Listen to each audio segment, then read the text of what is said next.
இந்தியால எல்லா ஓட்டுக்கும் ஒரே மதிப்பு இருக்கா? இதை தீர்மானிக்கிற தொகுதி மறுவரையறை பத்தி தான் இன்னைக்கு பார்க்க போறோம். இன்னைக்கு இந்தியால ஒரு எம்பி கிட்டத்தட்ட 30 லட்சம் மக்களுக்கு பிரதிநிதியா இருக்கார். அமெரிக்கா, இங்கிலாந்து மாதிரி நாடுகளோட ஒப்பிடும்போது இது ரொம்பவே அதிகம். இதனால பிரதிநிதித்துவம் பத்தின கேள்வி எழும்புதில்ல.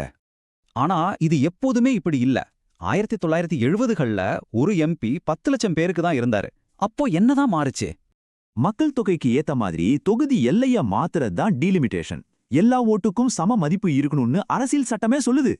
ஆர்டிகல் 82, 170, 330ன்னு பல சட்டப்பிரிவுகள் இந்த மறுசீரமைப்பு செஞ்சே ஆகணும்னு சொல்லுது. இந்தியாவில் 1952, 63, 73ன்னு இது தொடர்ந்து நடந்தது. ஆனா 1976ல திடீர்னு ஒரு முடக்கம் வந்தது. பல வருஷமா ஏன் இந்த இடஒதுக்கீட்டு முடக்கி வச்சாங்க? ஒரே காரணம், மக்கள் தொகையை கட்டுப்படுத்ததான்.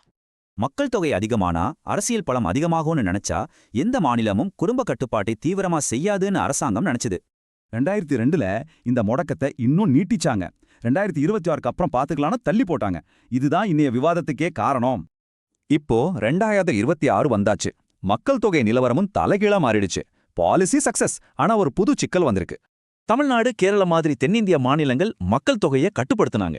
ஆனா சில வட மாநிலங்கள்ல வளர்ச்சி அதிகமா இருந்துச்சு. இப்போ மக்கள் தொகை அடிப்படையில் மட்டும் இடங்களை பிரிச்சா மத்திய அரசின் கொள்கையை பின்பற்றின மாநிலங்களுக்கு அது பாதிப்பா முடியும். இதுக்கு ஒரு தீர்வு இருக்கு.